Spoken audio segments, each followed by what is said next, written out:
Dr. Fred Okengo Matiangi was born on April 22, 1968, in Borobu, Nyamira County, an area that at the time fell under the larger Gisi district.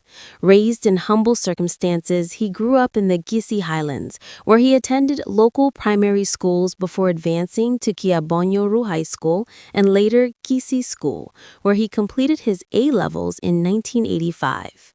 Driven by a deep commitment to education, Matiangi pursued higher learning at Kenyatta University, earning a Bachelor of Education, BEd. He later joined the University of Nairobi, where he completed a Master's of Arts in English, a second master's degree in Communication Studies, and ultimately a PhD in Communication and Comparative Literature. His academic journey paved the way for a career that would blend scholarship, public service, and governance.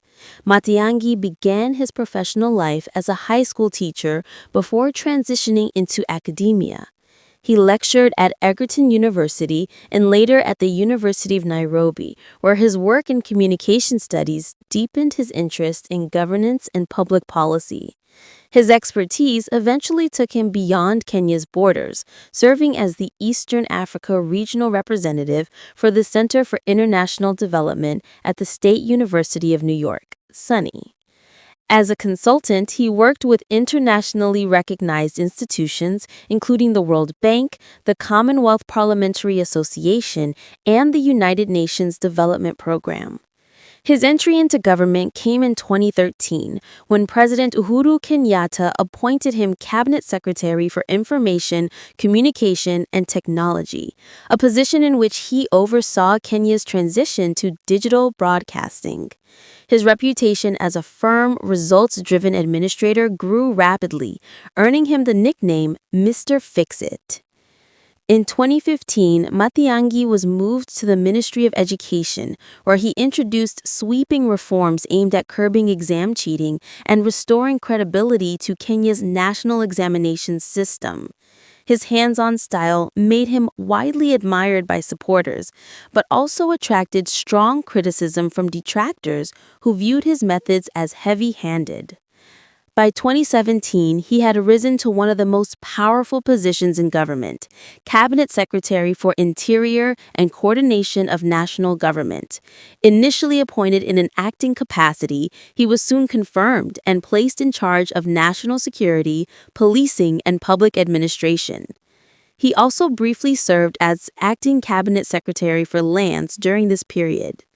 Through these roles, Matiangi became one of the central figures in the Kenyatta administration, often described as the president's most trusted minister.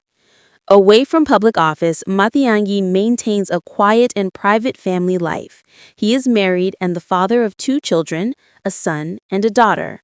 His daughter, Wendy Okengo, was married in December 2024 in a ceremony attended by prominent national leaders, including former President Uhuru Kenyatta. His son is also married, having held his wedding ceremony in late 2022.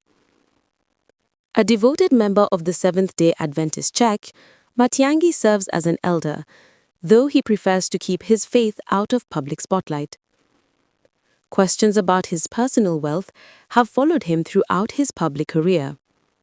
Although some media outlets have speculated that his net worth runs into hundreds of millions of shillings, largely attributed to real estate holdings, Matiangi has insisted that he neither tracks his net worth closely nor acquired wealth through illicit means.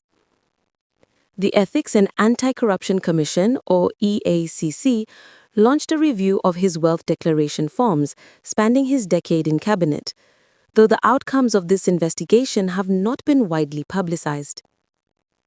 Matiangi's years in government were also marked by intense controversy. His critics accused him of authoritarian tendencies, citing incidents such as the defiance of court orders, the deportation saga involving Miguna Miguna, and the temporary shutdown of major TV stations following Raila Odinga's symbolic swearing-in 2018. His tenure at the Interior Ministry attracted heavy scrutiny over alleged police excesses, including accusations of extrajudicial killings and violent crackdowns on protesters, claims that he and his allies consistently denied. He was also mentioned in several high-profile corruption allegations, including the Ruaraka land acquisition case and the 2018 toxic sugar scandal, though none of these matters resulted in formal charges against him. Supporters frequently argued that these claims were politically motivated. After the change of government in 2022, Matiangi found himself embroiled in further legal battles, including an investigation into an alleged police raid on his home, an incident the government denied ever occurred. The case was eventually dropped by the Director of Public Prosecutions, with Matiangi maintaining that he was a victim of political harassment. Despite the controversies, Dr. Fred Matiangi remains a significant figure in Kenya's political landscape. Since leaving government in 2022, he has kept a relatively low profile but continues to attract national attention with widespread speculation about a possible 2027 presidential run. His legacy, marked by both transformative reforms and sharp disputes, continues to be a matter of intense public debate.